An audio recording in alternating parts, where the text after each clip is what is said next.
Simba es un proyecto gratuito de promoción de la lectura. Ayúdanos a que nuestros libros lleguen a más gente compartiendo lecturas en las redes sociales. Si puedes y quieres, también puedes hacer una donación para mantener el proyecto y posibilitar que nuestra biblioteca siga creciendo. El Sichón Leopoldo Lugones. Cuento. El Dr. Pauling, ventajosamente conocido en el mundo científico por el descubrimiento del telectróscopo, el electroide y el espejo negro, de los cuales hablaremos algún día, llegó a esta capital hará aproximadamente 8 años, de incógnito, para evitar manifestaciones que su modestia repudiaba. Nuestros médicos y hombres de ciencia leerán correctamente el nombre del personaje, que disimuló bajo un patronímico supuesto, tanto por carecer de autorización para publicarlo, cuanto porque el desenlace de este relato ocasionaría polémicas, que mi ignorancia no sabría sostener en campo científico. Un reumatismo vulgar, aunque rebelde a todo tratamiento, me hizo conocer al Dr. Pauling cuando todavía era aquí un forastero. Cierto amigo, miembro de una sociedad de estudios psíquicos a quien venía recomendado desde Australia el doctor, nos puso en relaciones. Mi reumatismo desapareció mediante un tratamiento helioterápico original del médico. Y la gratitud hacia él, tanto como el interés que sus experiencias me causaban, convirtió nuestra aproximación en amistad, desarrollando un sincero afecto. Una ojeada preliminar sobre las mencionadas experiencias servirá de introducción explicativa, necesaria para la mejor comprensión de lo que sigue. El Dr. Pauling era, ante todo, un físico distinguido. Discípulo de Wroblewski en la Universidad de Cracovia, habíase dedicado con preferencia al estudio de la licuación de los gases, problema que planteado imaginativamente por Lavoisier, debía quedar resuelto luego por Faraday, Cagniard, Latour y Thilorier. Pero no era este el único género de investigaciones en que sobresalía el doctor. Su profesión se especializaba en el mal conocido terreno de la terapéutica sugestiva, siendo digno émulo de los Charcot, los Dumontpallier, los Landolt, los Lewis. Y aparte el sistema helioterápico citado más arriba, mereció ser consultado por Gimbel y por Branly repetidas veces, sobre temas tan delicados como la conductibilidad de los neurones, cuya ley recién determinada entonces por ambos sabios, era el caso palpitante de la ciencia. Forzoso es confesar, no obstante, que el Dr. Pauling adolecía de un defecto grave. Era espiritualista, teniendo, para mayor pena, la franqueza de confesarlo. Siempre recordaré a este respecto el final de una carta que dirigió en julio del 98, al profesor Elmer Gates, de Washington, contestando otra en la cual éste le comunicaba particularmente sus experiencias sobre la sugestión en los perros y sobre la dirigación, o sea la acción modificadora ejercida por la voluntad sobre determinadas partes del organismo. Y bien, sí, decía el doctor. Tenéis razón para vuestras conclusiones, que acabo de ver publicadas junto con el relato de vuestras experiencias, en el New York Medical Times. El espíritu es quien rige los tejidos orgánicos y las funciones fisiológicas, porque es él quien crea esos tejidos y asegura su facultad vital. Ya sabéis si me siento inclinado a compartir vuestra opinión, etc. Así, el Dr. Pauling era mirado de reojo por las academias. Como a Crookes, como a de Rochas, le aceptaban con agudas sospechas. Solo faltaba la estampilla materialista para que le expidieran su diploma de sabio. ¿Por qué estaba en Buenos Aires el Dr. Pauling? Parece que a causa de una expedición científica con la que procuraba coronar una serie de estudios botánicos aplicados a la medicina. Algunas plantas que por mi intermedio consiguió, entre otras la jarilla cuyas propiedades semenagogas había yo descripto, dieron pie para una súplica a que su amabilidad difirió de buen grado. Le pedí autorización para asistir a sus experimentos, siendo testigo de ellos desde entonces. Tenía el doctor, en el pasaje X, un laboratorio al cual se llegaba por la sala de consultas. Todos cuantos le conocieron, recordarán perfectamente este y otros detalles, pues nuestro hombre era tan sabio como franco y no hacía misterio de su existencia. En aquel laboratorio fue donde una noche, hablando con el doctor sobre las prescripciones rituales que afectan a los cleros de todo el mundo, obtuve una explicación singular de cierto hecho que me traía muy atareado. Comentábamos la tonsura, cuya explicación yo no hallaba, cuando el doctor me lanzó de pronto este argumento que no pretendo discutir. ¿Sabe usted que las exhalaciones fluídicas del hombre son percibidas por los sensitivos en forma de resplandores, rojos los que emergen del lado derecho, azulados los que se desprenden del izquierdo? Esta ley es constante, excepto en los zurdos cuya polaridad se trueca, naturalmente, lo mismo para el sensitivo que para el imán. Poco antes de conocerle, experimentando sobre ese hecho con Antonia, la sonámbula que nos sirvió para ensayar el electroide, me hallé en presencia de un hecho que llamó extraordinariamente mi atención. La sensitiva veía desprenderse de mi occipucio una llama amarilla, que ondulaba alargándose hasta 30 centímetros de altura. La persistencia con que la muchacha afirmaba este hecho, me llenó de asombro. No podía siquiera presumir una sugestión involuntaria, pues en este género de investigaciones empleo el método del Dr. Lewis, hipnotizando solamente las retinas para dejar libre la facultad racional. El doctor se levantó de su asiento y empezó a pasearse por la habitación. Con el interés que se explica ante un fenómeno tan inesperado, ensayé al otro día una experiencia con 5 muchachos pagados al efecto. Antonia no vio en ninguno la misteriosa llama, aunque sí las aureolas ordinarias. Mas cuál no sería mi sorpresa, al oírla exclamar en presencia del portero don Francisco: usted sabe, llamado por mí como último recurso. El señor sí la tiene, clarita pero menos brillante. Cavilé 2 días sobre aquel fenómeno. Hasta que de pronto, por ese hábito de no desperdiciar detalle adquirido en semejantes estudios, me ocurrió una idea que, ligeramente ridícula primero, no tardó en volverse aceptable. Chupó vigorosamente su cigarro y continuó. Tengo la costumbre de operar llevando puesto mi fez casero. La calvicie me obliga a esta incorrección. Cuando Antonia vio sobre mi cabeza el fulgor amarillo, estaba sin gorro, habiéndomelo quitado por el excesivo calor. ¿No habría sido el cabello de los muchachos lo que impidió la emisión de la llama? Según Fugayron, la capa córnea que constituye la epidermis, es mal conductor de la electricidad animal. De modo que el pelo, substancia córnea también, posee idéntica propiedad. Además, don Francisco es calvo como yo, y la coincidencia del fenómeno en ambos, autorizaba una presunción atendible. Mis investigaciones posteriores la confirmaron plenamente. Y ahora comprenderá usted la razón de ser de la tonsura. Los sacerdotes primitivos, observarían sobre la cabeza de algunos apóstoles electrógenos, diremos, aceptando un término de reciente creación, el resplandor que Antonia percibía en las nuestras. El hecho, de Moisés acá, no es raro en las cronologías legendarias. Luego se notaría el obstáculo que presentaba el cabello, y se establecería el hábito de rapar aquel punto del cráneo por donde surgía el fulgor, a fin de que este fenómeno, cuyo prestigio se infiere, pudiera manifestarse con toda intensidad. ¿Le parece convincente mi explicación? Me parece, por lo menos, tan ingeniosa como la de Volney, para quien la tonsura es el símbolo del sol. Tenía la costumbre de contradecirle así, indirectamente, para que llegase hasta el fin en sus explicaciones. ¿Podría usted citar asimismo, la de Brillat-Savarin, según el cual se ha prescrito la tonsura a los monjes para que tengan fresca la cabeza? Replicó el doctor entre picado y sonriente. No obstante, hay algo más, prosiguió animándose. Desde mucho tiempo antes, proyectaba una experiencia sobre esas emanaciones fluídicas, sobre la Loe, para usar la expresión de Reichenbach, su descubridor. Quería obtener el espectro de esos fulgores. Lo intenté, haciéndome describir por la sensitiva, minuciosamente, todos los fenómenos. ¿Y qué resulta? Pregunté entusiasmado. Resulta una raya verde en el índigo para la coloración roja, y 2 negras en el verde para la coloración azul. En cuanto a la amarilla descubierta por mí, el resultado es extraordinario. Antonia dice ver en el rojo una raya violeta claro. Absurdo. Lo que usted quiera. Pero ya la he presentado un espectro, y ella me ha indicado en él la posición de la raya que veo cree ver. Según estos datos, y con todas las suposiciones de error posible, creo que esa raya es la número 5567.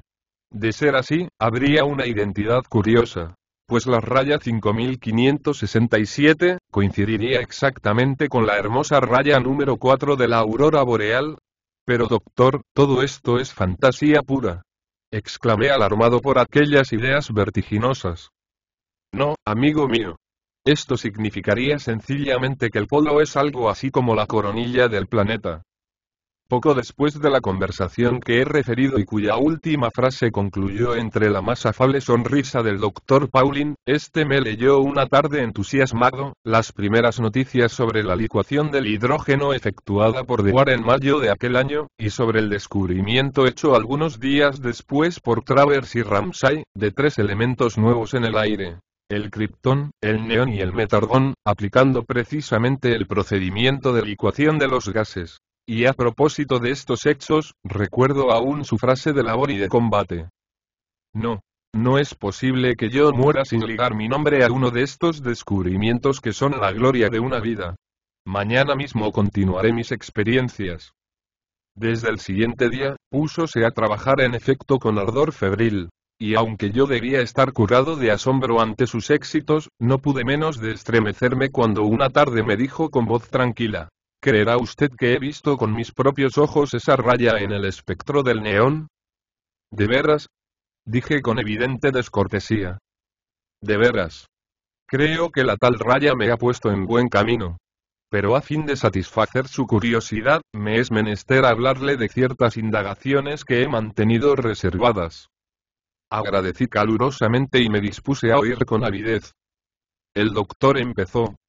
Aunque las noticias sobre la licuación del hidrógeno eran harto breves, mis conocimientos en la materia me permitieron completarlas, bastándome modificar el aparato de Olszewski, que uso en la preparación del aire líquido.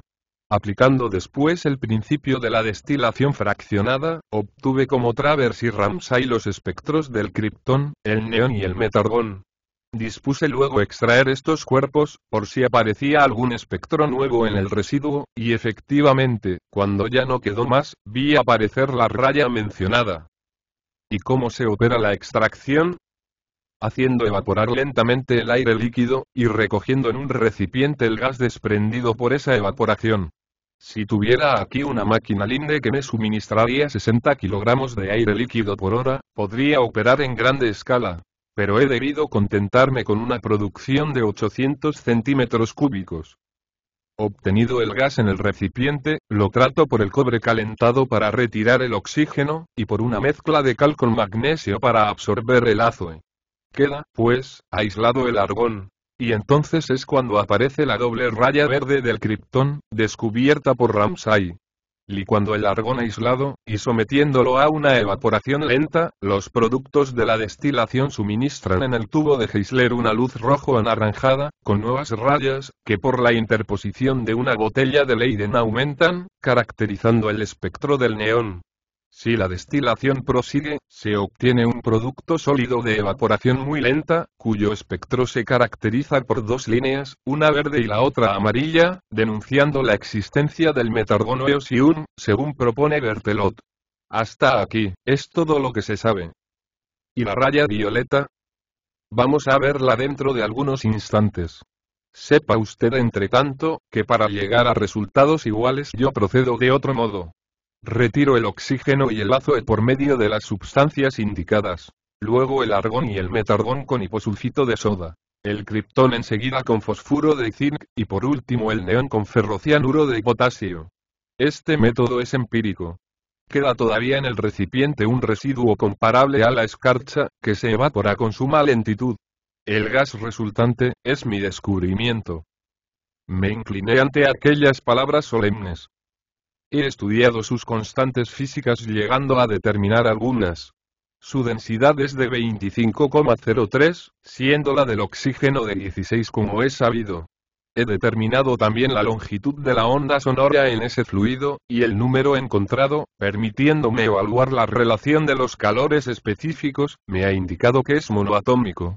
Pero el resultado sorprendente está en su espectro, caracterizado por una raya violeta en el rojo, la raya 5567 coincidente con la número 4 de la aurora boreal, la misma que presentaba el fulgor amarillo percibido por Antonia sobre mi cabeza.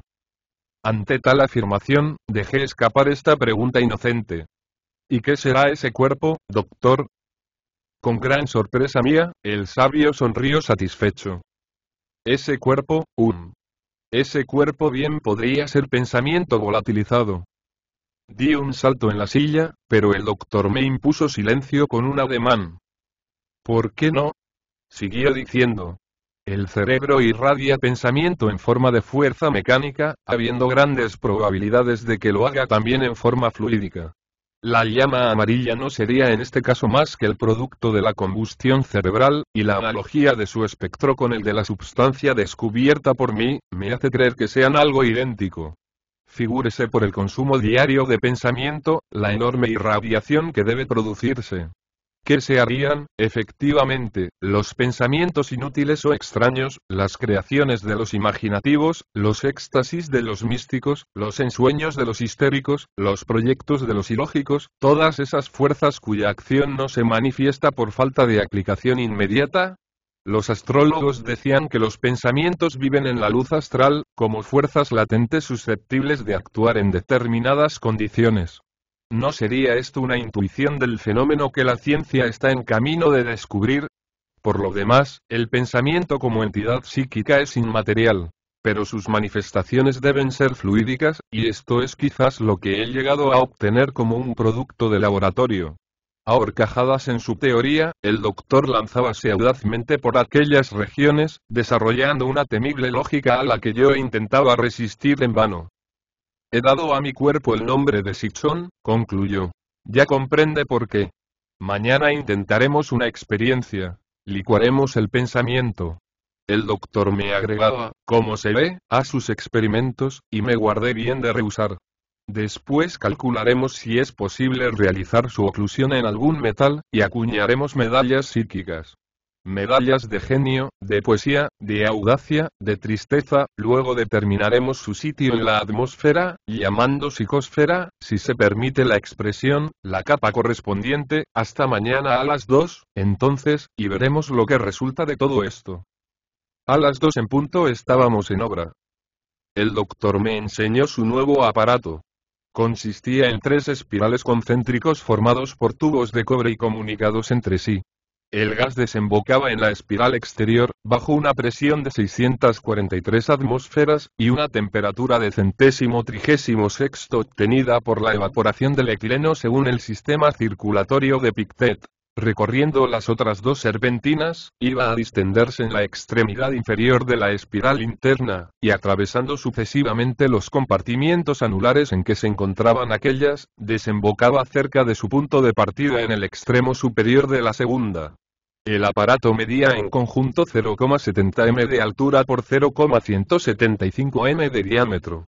La distensión del fluido compresionado ocasionaba el descenso de temperatura requerido para su licuación, por el método llamado de la cascada, también perteneciente al profesor Pictet.